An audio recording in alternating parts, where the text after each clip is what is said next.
आज हमारे इस मुल्क के अंदर जितने लोग आज जो पाप, जो घृणा और नफरत फैला रहे हैं, आज उनकी हिम्मत इसलिए बढ़ रही है मुसलमानों के खिलाफ, एक मखसूस तबके के खिलाफ जहर उगलते हैं, इसलिए कि उनको मालूम है कि मेरे सर पर किसका हाथ है और मेरे ऊपर कोई एक्शन नहीं लेगा। हमारी अक्सरियत थी, हम अकलियत के साथ क्या करते थे? तुम्हारी अक्सरियत है, तुम अकलियत के साथ क्या कर रहे हो? मापदंड देखो। इसी भारत की सरजमीन पर हूं, इसी बिहार की सरजमीन पर बोल रहा हूं। महात्मा गांधी जी ने कहा है, अगर देश में अमन, सुकून और शांति देना चाहते हो तो हजरत उमर फारूक जैसा न्याय, हजरत उमर फारूक जैसा इंसाफ इस देश के अंदर कायम करना होगा, तभी इस देश में अमन और शांति और सुकून फैल सकता है। हमारे जिन घरों पर बुलडोजर चले हुए हैं, क्या है कोई ऐसी अदालत जो ये फैसला कर सके कि इन बुलडोजर चले हुए मकानों को दोबारा से बनाया जाए और असरे नौ दोबारा तामीर किया जाए? है कहीं ऐसा इंसाफ? मिलेगा ऐसा अदल? मेरे भाइयों, इसकी उम्मीद भी मत रखिएगा, इसकी कल्पना भी मत कीजिएगा आज के जमाने में। मैं जानता हूं कि ऐसा होगा नहीं। जर्जी साहब, आप ये क्या बोल रहे हैं? मैं जानता हूं होगा नहीं। मैं तो आईना दिखा रहा हूं कि जब हम अक्सरियत में थे तो हम अकलियत के साथ कितना अच्छा सलूक करते थे, और तुम अक्सरियत में हो तो हमारे साथ क्या कर रहे हो? ये एक आईना दिखा रहे हैं। शायद कि तेरे दिल में उतर जाए मेरी बात। इस्लाम ने हमेशा से किसी एक कौम को तरजीह नहीं दी है, हमेशा इस इंसानियत की फिक्र की है। और आज मैं आपको इंसानियत के ताल्लुक से इस्लाम का मिजाज क्या है, इस तरफ थोड़ी सी रोशनी डालना चाहता हूं। आज आपकी अक्सरियत है, आप अकलियत के ऊपर कितना जुल्म करते हैं या कितनी खैर ख्वाही कर रहे हैं, यह आपको मालूम है। जब हमारी अक्सरियत थी तो उस वक्त हम अकलियत पर, अल्पसंख्यकों पर कितने मेहरबान थे, ये तारीख के आईने में, इतिहास के आईने में और सीरत तैयबा की रोशनी में हम बताना चाहते हैं आपको। पहले कुरान करीम की वो आयत हम आपके सामने उठाते हैं जो मैंने खुतबे मसनूना के बाद पढ़ी है, जिसमें अल्लाह ताला ने सारी दुनिया के इंसानों को एक खानदान से जोड़ा है, एक कुंबे से जोड़ा है, एक कबीले से जोड़ा है और सबको भाई भाई कहा है। सिर्फ मुसलमानों को नहीं, सारी दुनिया के इंसानों को। या अय्युहन्नास इन्ना खलकनाकुम मिन ज़करिन व उन्सा वजअलनाकुम शुऊबन व क़बाइला लितआरफू इन्न अक्रमकुम इंदल्लाहि अत्क़ाकुम। है सारी दुनिया के इंसानों, है सारी दुनिया की मानव जाति, है संपूर्ण संसार के वासियों। इन्ना खलकनाकुम मिन ज़करिन व उन्सा, हमने तुमको एक ही मर्द से और एक ही औरत से पैदा किया है, एक ही पुरुष और एक ही स्त्री से जन्माए। तुम एक ही बाप की औलाद हो, एक ही मां की संतान हो। जब हम सब एक बाप के बेटे हैं तो एक बाप की औलाद आपस में भाई भाई होती है या नहीं होती है? किसी से भी आप पूछ लेंगे तो ये कहेगा हाँ। जब अल्लाह ने सारी दुनिया के इंसानों को ये कह दिया कि तुम्हारा बाप एक है और तुम्हारी मां एक है, तो इसका डायरेक्ट ऐलान ये है कि तुम सब आपस में भाई भाई हो। वजअलनाकुम शुऊबन व क़बाइल, लेकिन उसने इस बात का इनकार नहीं किया कि हमने तुम्हारी बिरादरियां नहीं बनाई। बिरादरियां बनाई हैं, शोबे हमने तुम्हारे बनाए हैं, जात और बिरादरियों में हमने तुमको बांटा है पहचानने के लिए। एक दूसरे से बड़े नहीं हो, एक दूसरे पर फख्र करने के लिए नहीं। कोई खान ये नहीं कह सकता कि मैं अंसारी से ऊपर हूं, कोई अंसारी ये नहीं कह सकता कि मैं तुर्क से ऊंचा हूं, कोई तुर्क ये नहीं कह सकता कि मेरी कास्ट सबसे बड़ी है। ये हमारे और आपकी विचारधाराओं में फर्क हो सकता है, लेकिन माफ कीजिएगा इस्लाम ने यह फर्क नहीं रखा। वजअलनाकुम शुअबन व कबाइल, हमने तुम्हारे शोबे बनाए, बिरादरियां बनाई, कबीले बनाए, जातें बनाई। लितारफू, इसलिए बनाई ताकि तुम एक दूसरे को पहचान सको। अरे तुम जर्जी साहब को जानते हो? हाँ, अच्छा वो फला बिरादरी का, हाँ, अच्छा वो फला शहर का, जी। बस इसलिए बनाई ताकि तुम पहचान सको।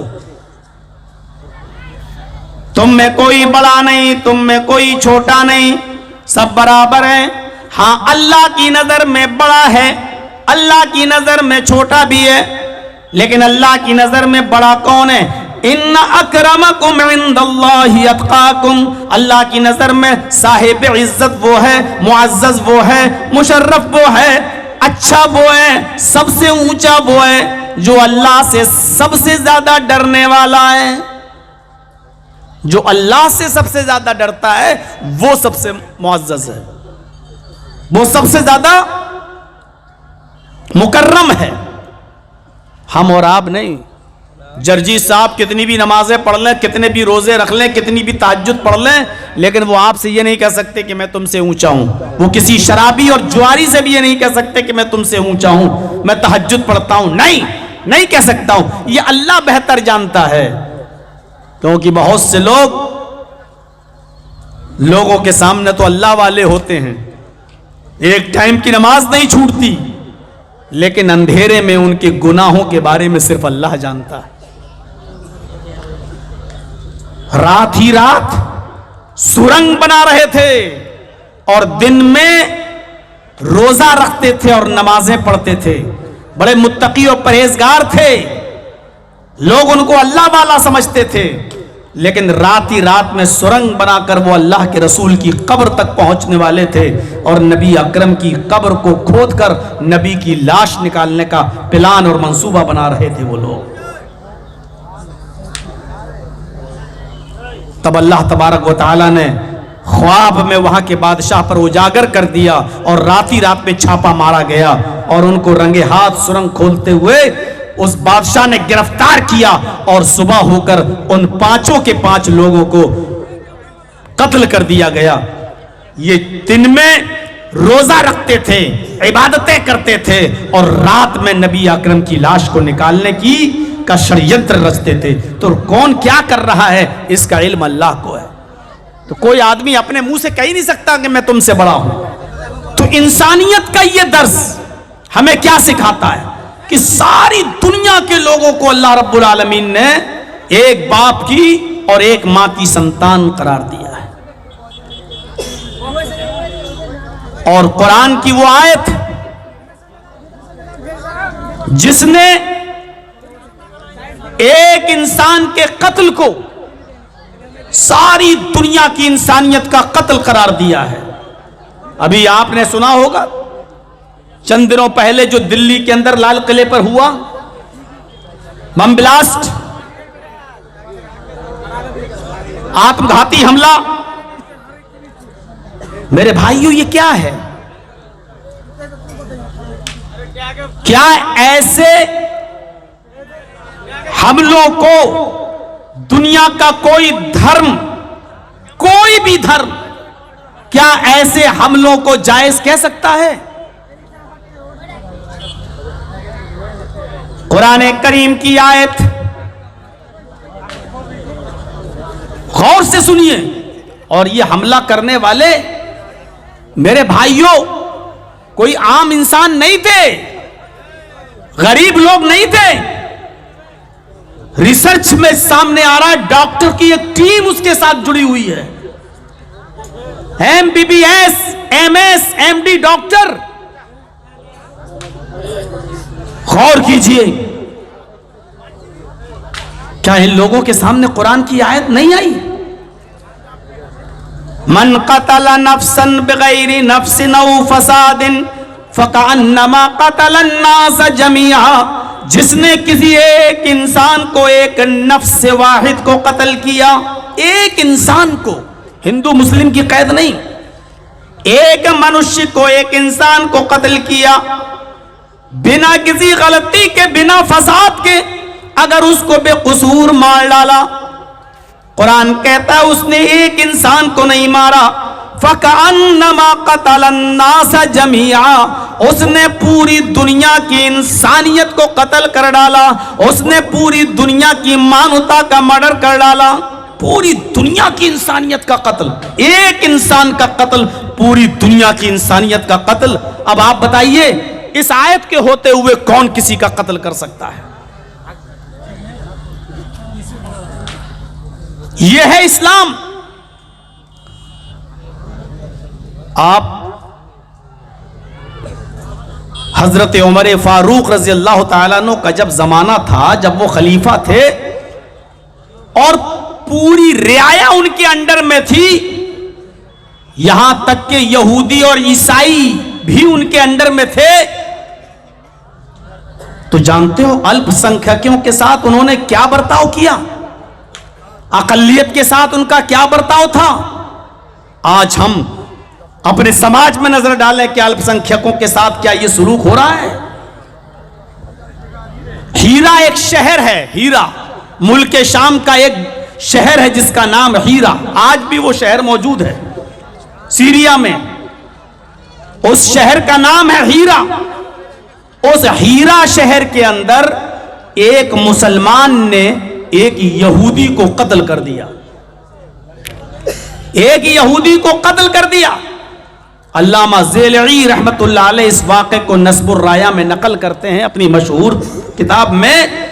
हजरत उमर फारूक के जमाने में मुल्क शाम के शहर हीरा में रहने वाले एक मुसलमान ने एक यहूदी को कत्ल कर दिया। नाम याद रखिएगा, मुसलमान कत्ल करने वाला था और जिसको कत्ल किया गया वो यहूदी था। एक मुसलमान ने एक यहूदी को कत्ल कर दिया। बात आई गई हो गई, मक्खन वक्खन लगाकर मामले को सॉल्व कर लिया गया। लेकिन मदीने में बैठे हुए हजरत उमर फारूक के कानों में यह आवाज गई, किसी ने बताया कि मुल्क शाम में अकलियत का एक आदमी मारा गया, अल्पसंख्यक समाज का एक आदमी कत्ल कर दिया गया और बहुसंख्यक ने, यानी मुसलमानों में से एक मुसलमान ने उस यहूदी को कत्ल किया। पूछा गया फिर मुल्क शाम के अमीर क्या कर रहे हैं? वहां के गवर्नर ने उस मुसलमान को सजा क्यों नहीं दी? हजरत उमर फारूक ने वाली हीरा को लेटर लिखा। हजरत उमर फारूक ने वाली हीरा को लेटर लिखा। हीरा के जो वाली थे गवर्नर, उनको खत लिखा कि फौरन उस मुसलमान को अरेस्ट कर लिया जाए, उस मुसलमान को जिसने कत्ल किया यहूदी का, उसको गिरफ्तार कर लिया जाए। और आए वाली हीरा उस मुसलमान को अरेस्ट करने के बाद उस मकतूल के वरसा के सामने पेश किया जाए, मकतूल के वरसा को इख्तियार दिया जाए, वो चाहें तो फिदिया लेकर, दैत लेकर मुसलमान को छोड़ दें या माफ कर दें, और अगर वो दैत लेकर नहीं छोड़ना चाहते और माफ भी नहीं करना चाहते तो वरसा को इख्तियार है कि खून के बदले में खून, कत्ल के बदले में कत्ल, वो चाहें तो ये इंतकाम भी ले सकते हैं। ये हजरत उमर फारूक का बर्ताव अकलियत के साथ। वाली हीरा के हाथ में खत आता है, उसने हजरत उमर फारूक का जैसे ये लेटर पढ़ा, मुसलमान को गिरफ्तार कर लिया। आज ये सूरत हाल कहीं आप देख सकते हैं? इंसाफ हो तो सबके साथ हो। ये इंसाफ का कौन सा तकाजा है कि आजम खान साहब के पास अगर पैन कार्ड 2 हैं तो 7 साल की सजा, और स्मृति ईरानी के पास 2 पैन कार्ड हों तो वो आजादी के साथ घूम रही हैं। आजम खान साहब के साथ नाम मुसलमान जुड़ा हुआ है। मेरे भाइयों, अल्पसंख्यकों के साथ क्या सुलूक था उस जमाने में, ये एक चीज मैं आपके सामने रखना चाहता हूं। जब हमारी तादाद थी, जब हम बहुसंख्यक थे, उस वक्त भी अकलियत पर जुल्म नहीं होने दिया।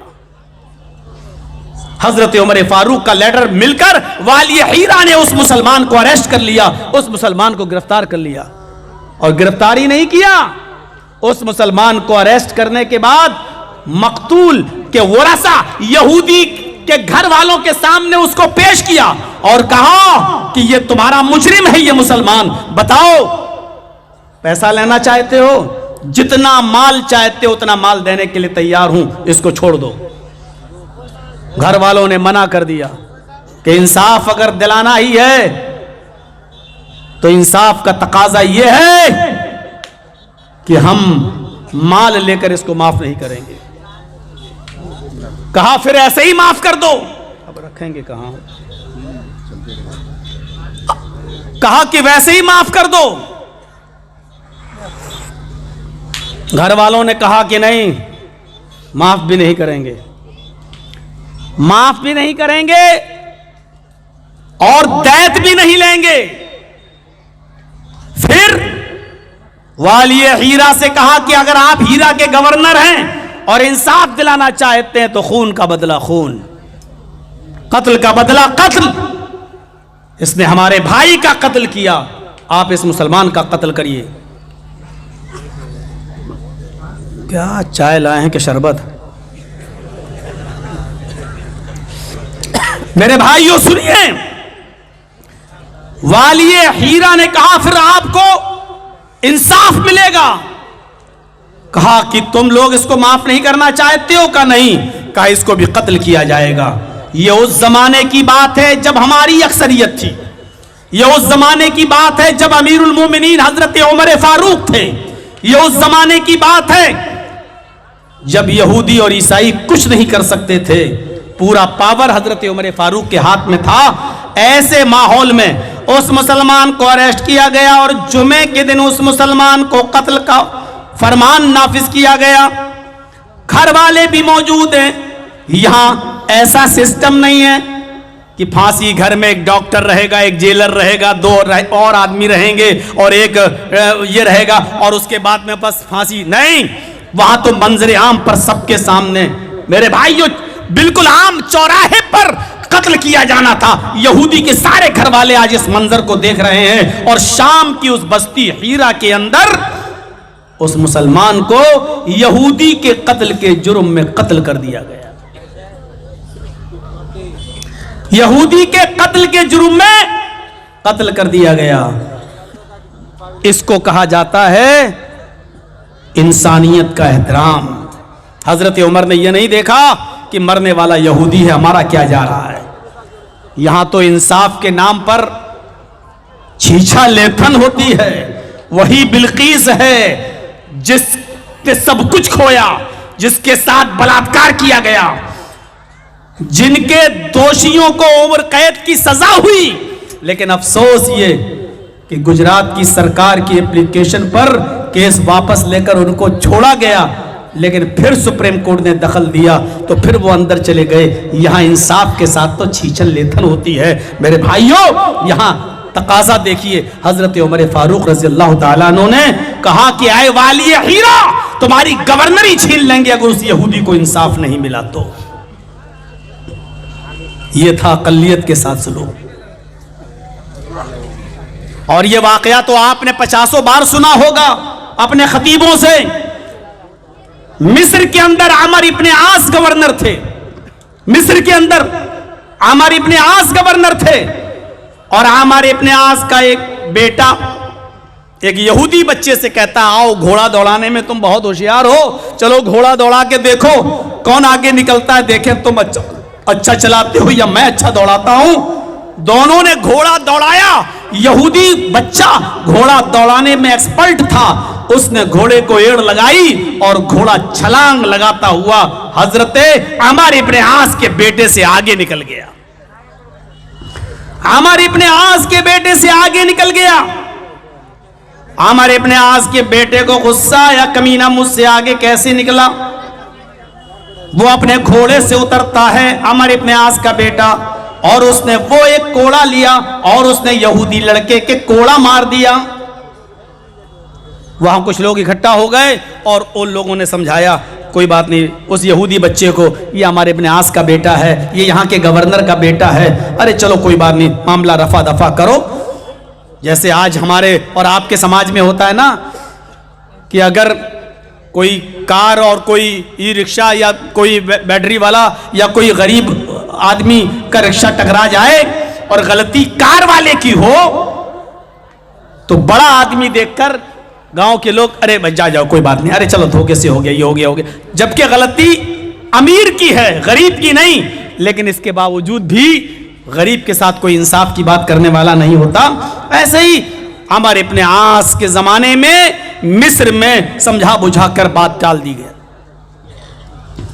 कुछ दिनों के बाद मदीने से सफर करते हुए हजरत उमर फारूक जब मुल्क के मिस्र पहुंचे तो वहां की आवाम और वहां की रियाया को बुला लिया और एक मीटिंग ले रहे हैं। अपने गवर्नर के बारे में पूछना चाहते हैं कि हमारा गवर्नर ठीक है, हमने जो गवर्नर तुम्हें दिया है वो ठीक है, उससे कोई शिकायत तो नहीं है। तमाम लोगों ने हजरत अमर इब्ने आस की तारीफ करना शुरू कर दी। अमीरुल मोमिनीन, आपने हमें बहुत अच्छा गवर्नर दिया है, बहुत अच्छा गवर्नर से नवाजा है, यह हमारी शिकायतें बहुत अच्छे से सुनते हैं। उसी पब्लिक में वो 12 साल का बच्चा भी बैठा हुआ था जो यहूदी का बेटा था। वो खड़ा हुआ, कहने लगा अमीरुल मोमिनीन, सारी बातें सही है अमर इब्ने आस के अंदर, लेकिन एक बात ठीक नहीं है। कहा क्या? कहा इनके बेटे को अकल नहीं है, इनके बेटे को जो है तहजीब नहीं है। इनके बेटे ने मेरे साथ घोड़ा दौड़ाने की बात खुद कही और जब मेरा घोड़ा आगे निकल गया तो गुस्से में उसके बेटे ने मुझे थप्पड़ मार दिया। ये कहां का इंसाफ है? खुद ही दौड़ लगाओ और पीछे रह जाओ तो गुस्से में मुझे थप्पड़ मार दो। हजरत उमर फारूक ने उस 12 साल के यहूदी बच्चे के मुंह से जब ये सुना तो गोया जमीन में जलजला पैदा हो गया। कुर्सी छोड़ दी, खड़े हो गए और कहने लगे, आए यहूदी बेटे इधर आओ। आए अमर इब्ने आस, मैंने तुम्हें मुल्क मिस्र का गवर्नर बनाया, इस यहूदी बच्चे को इंसाफ क्यों नहीं मिला? इस यहूदी बच्चे को इंसाफ क्यों नहीं मिला? हजरत उमर फारूक अमर इब्ने आस से कह रहे हैं गवर्नर से, इस बच्चे को इंसाफ क्यों नहीं मिला? अमर इब्ने आस ने कहा, अमीरुल मोमिनीन, अल्लाह की कसम इस बच्चे ने हमसे शिकायत ही नहीं की, अगर शिकायत की होती तो मैं अब तक इंसाफ दिला दिया होता, न्याय कर दिया होता। हजरत उमर ने कहा, अब शिकायत मेरे दरबार में आ चुकी है, अब इंसाफ मैं दिलाऊंगा। उस यहूदी बच्चे से कहा, तू भी थप्पड़ मार इस बच्चे को, अमर इब्ने आस के बेटे को तू भी थप्पड़ मार। सबके सामने, मुल्क मिस्र की रियाया के सामने एक 12 साल के बच्चे ने अमर इब्ने आस के बेटे के चेहरे पर थप्पड़ मारा। हजरत उमर फारूक ने अपने खादिम से कहा, बेटे का बदला तो हो गया, यहूदी बच्चे ने अपना इंतकाम तो ले लिया, लेकिन आए मेरे खादिम, तुम मेरे साथ आए हो, मैं तुम्हें हुक्म देता हूं कि तुम एक थप्पड़ अमर इब्ने आस को भी मारो, मिस्र के गवर्नर को भी एक थप्पड़ मारो। और एक थप्पड़ हजरत उमर फारूक के खादिम ने अमर इब्ने आस के भी मार दिया। गवर्नर को अमर इब्ने आस ने थप्पड़ खाने के बाद कहा, अमीरुल मोमिनीन, ये कैसा इंसाफ है? मेरे बेटे ने यहूदी बच्चे को थप्पड़ मारा, यहूदी बच्चे ने मेरे बच्चे को मार लिया, इंसाफ तो हो गया, मुझे थप्पड़ क्यों मारा गया? मेरा क्या कसूर है? हजरत उमर ने जहां जो कसूर बताया वो कसूर सुनिए क्या था। फरमाया, है अमर इब्ने आस, तुम्हारा कसूर यह है कि तुमने अपने बेटे को सही तालीम नहीं दी, तुमने अपने बेटे को सही तरबियत नहीं दी। तुम्हारे बेटे ने इसलिए थप्पड़ मारा क्योंकि उसको यह मालूम था कि मेरा बाप मिस्र का गवर्नर है, मेरा कोई कुछ नहीं कर सकता। आज हमारे इस मुल्क के अंदर जितने लोग आज जो पाप, जो घृणा और नफरत फैला रहे हैं, आज उनकी हिम्मत इसलिए बढ़ रही है मुसलमानों के खिलाफ, एक मखसूस तबके के खिलाफ जहर उगलते हैं, इसलिए कि उनको मालूम है कि मेरे सर पर किसका हाथ है और मेरे ऊपर कोई एक्शन नहीं लेगा। शर्जील इमाम वगैरह का हाल देख रहे हैं आप, 5 सालों से ज्यादा हो गए हैं।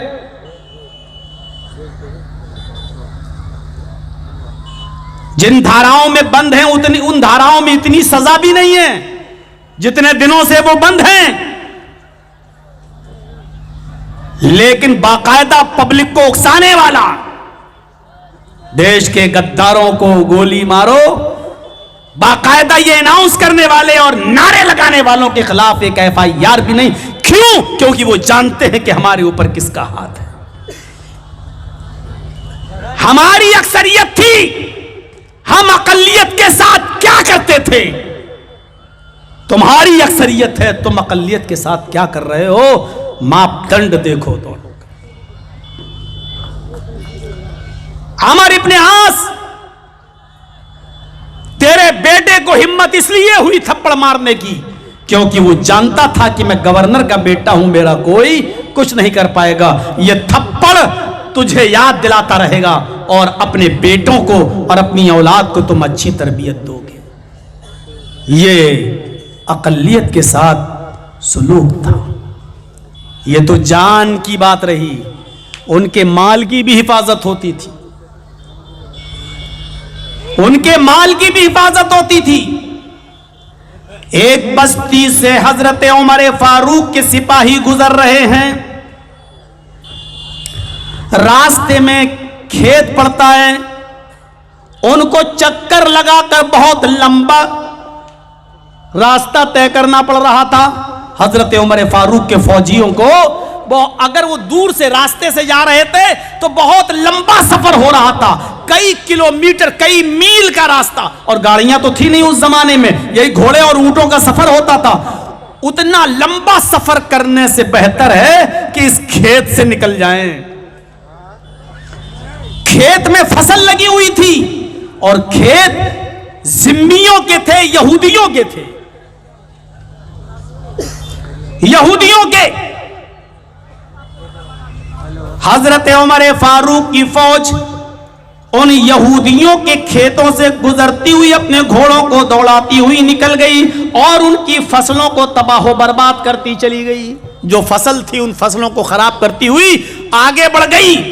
इन जिम्मियों ने, इन यहूदियों ने जो टैक्स देकर जिजिया देकर रहते थे, शिकायत पहुंचाई हजरत उमर फारूक के पास। आपके फौजी आम रास्ता छोड़कर, आपके फौजी हमारे खेतों से गुजर गए हैं और हमारी फसल बर्बाद कर गए हैं। अमीरुल मोमिनीन आइए और मुआयना कर लीजिए कि हमारी कितनी फसल बर्बाद हुई। हजरत उमर फारूक के कानों में जैसे ये शिकायत के अल्फाज पड़े, हजरत उमर फारूक ने घोड़ा दौड़ाया और दौड़ते हुए चले आए और उन यहूदियों की फसल देखने लगे। पूछा कि कौन निकला है यहां से? कहा आपके फौजी लोग यहां से नहीं गए, यहां से गए क्योंकि यहां से करीब का रास्ता था, 1 मील जाना था और यहां से घूमकर उनको 15-20 मील जाना था, इसलिए उन्होंने हमारी खेतों की फसलों को बर्बाद कर दिया। हजरत उमर फारूक रज़ी अल्लाह ताला अन्हु ने तखमीना लगाया कि सब हिसाब किताब जोड़कर मुझे बताओ कि तुम्हारा कितना नुकसान हुआ है। उन यहूदियों ने, उन जिम्मियों ने उसका हिसाब किताब जोड़ा और एक लेटर लिखकर हजरत उमर फारूक के पास पहुंचाया कि हम तमाम किसानों का, काश्तकारों का 10,000 दिरहम का नुकसान हुआ है। आप 10,000 दिरहम अगर हमें दे देंगे तो हम लोग आपस में बांट लेंगे, हम उस नुकसान की तलाफी कर लेंगे। लेटर हजरत उमर फारूक के पास पहुंचा। हजरत उमर फारूक ने फौरन देखा 10,000 दिरहम, बैतुल माल से 10,000 दिरहम निकलवाए और उसी वक्त उनको 10,000 दिरहम दिलवाए। बैतुल माल से उनकी मदद की, मुआवजे में कमी नहीं की। सरकारी गाड़ी से आपका बेटा एक्सीडेंट में मर जाए, गवर्नमेंट आपको आपकी मर्जी के मुताबिक मुआवजा नहीं देगी। ठीक है, मर गया, 1 लाख दे दो, 2 लाख दे दो, 5 लाख दे दो, मुआवजा खत्म। हजरत उमर फारूक ने, उन्होंने 10,000 दिरहम बताए, हजरत उमर ने 9,999 नहीं किए, 10,000 दिरहम फौरन उनको बैतुल माल से निकाल के दे दिए। उनकी जान की भी हिफाजत हजरत उमर फारूक किया करते थे और उनके मालों की भी हिफाजत हजरत उमर फारूक रज़ियल्लाहु ताला अन्हु किया करते थे, अक़लियत के, अल्पसंख्यकों के साथ। हम कहां हैं? लेटेस्ट और नई तकरीर हमने आज आपके सामने छेड़ी है, ये बताने के लिए कि इस चीज को आम करो कि अक़लियत की जिम्मेदारी अक्सरियत पर होती है। अक्सरियत पर हजरत उमर फारूक निकले, गश्त कर रहे हैं मदीने में। एक यहूदी बूढ़ा आदमी भीख मांग रहा है। हजरत उमर फारूक रज़ियल्लाहु ताला अन्हु घोड़े से उतर जाते हैं और उस यहूदी बूढ़े आदमी के पास पहुंच जाते हैं। उस यहूदी बूढ़े आदमी के पास पहुंच जाते हैं और उस बूढ़े आदमी से पूछते हैं, तुम भीख कैसे मांग रहे हो? उसने कहा, अमीरुल मोमिनीन, खर्चा चलाने के लिए हमें आपके बैतुल माल से कुछ नहीं मिलता, बुढ़ापे को पहुंच चुका हूं, मुझे कुछ नहीं मिलता, उल्टा मुझे टैक्स भी देना पड़ता है, जिजिया भी देना पड़ता है। जैसे आप लोग और हम लोग इनकम टैक्स देते हैं गवर्नमेंट को, ऐसे ही उस जमाने में जो यहूदी और ईसाई रहते थे वो जिजिया देते थे। भाई आप टैक्स दे रहे हैं, उसी टैक्स के पैसों से आपकी जान की और आपके माल की हिफाजत की जिम्मेदारी हुकूमत की है। हम जो गवर्नमेंट को टैक्स देते हैं, गवर्नमेंट उसी टैक्स के पैसों से हमारी हिफाजत के इंतजामात करती है। तो यही मामला उधर भी था, ये जिजिया कहलाया जाता था। जिजिया अरबी में उसको यही कहा जाता है, जिजिया। तो मेरे भाइयों, वो बूढ़ा कहता है, अमीरुल मोमिनीन, मैं यहूदी हूं और जिजिया देना पड़ता है मुझे, मदीने में रहना है तो टैक्स देना पड़ता है हमें, और फिर हमें अपना खर्चा भी तो निकालना है। मैं यहूदी हूं, बैतुल माल से तो हमें कुछ मिलता नहीं है, राजकोष से, फंड से तो हमें कुछ मिलता नहीं है। हजरत उमर फारूक ने उस बूढ़े को उठाया, उठो और मेरे घोड़े पर बैठ जाओ। हजरत उमर फारूक ने उसको अपने घोड़े पर बिठाकर अपने घर ले गए। पहले उसको खाना खिलाया, पानी पिलाया और फिर बैतुल माल के कैशियर को, खजांची को, ट्रेजरी को बुलाया और बुलाने के बाद कहा कि सुनो, ये जब तक जवान था इससे हम टैक्स लेते थे, ये जब तक जवान था हम इससे टैक्स लेते थे और ये हमें टैक्स देता था। अब ये टैक्स देने की पोजीशन में नहीं, बूढ़ा हो चुका है, तो अब हमारी जिम्मेदारी है कि इसका ख्याल रखा जाए। जब तक ये जवान था इसने हमें टैक्स दिया, लेकिन अब बेचारा बूढ़ा हो चुका है, तो अब हमारी जिम्मेदारी है कि हम इसका ख्याल रखें। आज के बाद इससे जिजिया नहीं लिया जाएगा, आज के बाद इससे टैक्स नहीं लिया जाएगा। और इस बूढ़े के ऊपर अंदाजा लगाओ एक महीने में कितना खर्च पड़ता होगा खाने पीने का। इस बूढ़े के घर में पूरे महीने का राशन पहुंचाना ये बैतुल माल के कैशियर की जिम्मेदारी है। ये बूढ़ा भीख नहीं मांगेगा, आज के बाद बैतुल माल से इसको राशन मिलेगा, खाना पानी बैतुल माल से दिया जाएगा। जिजिया भी माफ किया, टैक्स भी माफ किया, और उस बूढ़े का जब तक वो जिंदा रहा उसके पूरे खर्चे की जिम्मेदारी हजरत उमर फारूक ने उठाई। ये था अल्पसंख्यकों के साथ हजरत उमर फारूक का अदल और इंसाफ। इसी भारत की सरजमीन पर हूं, इसी बिहार की सरजमीन पर बोल रहा हूं। महात्मा गांधी जी ने अपनी मशहूर किताब सत्य और अहिंसा के अंदर हजरत उमर फारूक का इसीलिए नाम लिया है। महात्मा गांधी जी ने कहा है, अगर देश में अमन, सुकून और शांति देना चाहते हो तो हजरत उमर फारूक जैसा न्याय, हजरत उमर फारूक जैसा इंसाफ इस देश के अंदर कायम करना होगा, तभी इस देश में अमन और शांति और सुकून फैल सकता है। महात्मा गांधी जी ने नाम भी लिया तो हजरत उमर फारूक का नाम लिया। नहीं देखते थे कि कौन क्या है। सिपाही है एक हजरत उमर फारूक का, और एक यहूदी के बाग में घुस गया, गार्डन में, उसको भूख लगी थी, अंगूर तोड़ के खाने लगा, अंगूर तोड़ के खाने लगा। उस जिम्मी ने, उस यहूदी ने हजरत उमर से कहा कि आपका एक सिपाही मेरे बाग में मेरी परमिशन के बगैर घुस गया और उसने मेरे बाग से अंगूर तोड़े और खाने लगा। हजरत उमर उस यहूदी की शिकायत पर फौरन दौड़ते हुए आए और बाग में घुस गए। क्या देखते हैं कि वाकई उनका सिपाही उस बाग से अंगूर तोड़ के खा रहा था, रंगे हाथ भी पकड़ लिया। हजरत उमर ने कहा, क्या इस बाग के मालिक से तुमने परमिशन ली? उस सिपाही ने कहा, नहीं। फिर तुम अंदर कैसे घुस गए? कहा, अमीरुल मोमिनीन, ये मेरी गलती है, मैं क्यों घुस गया, लेकिन एक बात आपको मैं बता देता हूं। कहा, बताइए। सफाई पेश करने का पूरा हक दिया। बोलो क्यों घुसे हो? कहा, अमीरुल मोमिनीन, मेरी ड्यूटी आपने यहां लगाई है, मैं यहां ड्यूटी कर रहा हूं, आसपास कहीं कोई होटल नहीं, कोई खाने की चीज नहीं, और मेरी तनख्वाह इतनी कम है कि मेरी जेब में एक पैसा भी नहीं। मुझे शदीद भूख लगी थी, मुझे बहुत तेज भूख लग रही थी, मेरे पास और कोई रास्ता नहीं था, इसलिए मैं इस बाग में घुस गया। भूख की शिद्दत की वजह से मेरे पेट के दोनों किनारे चिपके जा रहे हैं। अमीरुल मोमिनीन, मैंने कोई चोरी नहीं की, मैंने कोई डाका नहीं डाला, हाँ मैंने इससे इजाजत नहीं ली, और दिन के उजाले में मैंने अंगूर तोड़ा और खाने लगा।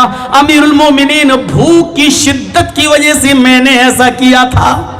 अब चाहे ये मेरी गलती मान लो, चाहे मेरी मजबूरी मान लो, हाँ मुझे भूख ने मजबूर कर दिया इसके अंगूर तोड़कर खाने के लिए। हजरत उमर फारूक ने कहा, तुम्हारी जेब में कुछ हो तो इस यहूदी को उसका मुआवजा दो, इस अंगूर का जो तुमने तोड़ा है उसका मुआवजा दो।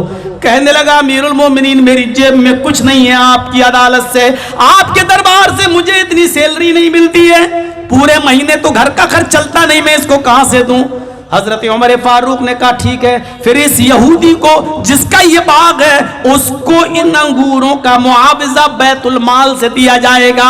हजरत उमर फारूक ने बैतुल माल के कैशियर को हुक्म दिया, उस यहूदी को, वो एक अंगूर का खोशा तोड़ा था, एक गुच्छा, बस उसकी कीमत उसको दो, लेकिन उसको दिया। यहूदी ने नहीं लेना चाहा। हजरत उमर ने कहा, जब शिकायत कर दी तो मुआवजा तुम्हें लेना पड़ेगा। मुआवजा उसको दिलाया, जितना भी मुआवजा बनता, एक गुच्छे अंगूर का हजरत उमर ने उसको बैतुल माल से दिया। हमारे जिन घरों पर बुलडोजर चले हुए हैं, क्या है कोई ऐसी अदालत जो ये फैसला कर सके कि इन बुलडोजर चले हुए मकानों को दोबारा से बनाया जाए और असरे नौ दोबारा तामीर किया जाए? क्या है कोई जो हमारे इन जले हुए और गिरे हुए घर और मकानों पर चले हुए बुलडोजरों पर दोबारा घर और मकान तामीर करके हमें मुआवजा दे? है कहीं ऐसा इंसाफ मिलेगा, ऐसा अदल? मेरे भाइयों, इसकी उम्मीद भी मत रखिएगा, इसकी कल्पना भी मत कीजिएगा आज के जमाने में। मैं जानता हूं कि ऐसा होगा नहीं। जर्जी साहब, आप ये क्या बोल रहे हैं? मैं जानता हूं होगा नहीं। मैं तो आईना दिखा रहा हूं कि जब हम अक्सरियत में थे तो हम अकलियत के साथ कितना अच्छा सलूक करते थे, और तुम अक्सरियत में हो तो हमारे साथ क्या कर रहे हो? ये एक आईना दिखा रहे हैं। शायद कि किसी के समझ में आ जाए मेरी बात, शायद कि तेरे दिल में उतर जाए मेरी बात। ये हमारी अक्सरियत थी जो अकलियत के साथ ये इंसाफ करती थी। है कोई जिम्मेदारी निभा सकता हो?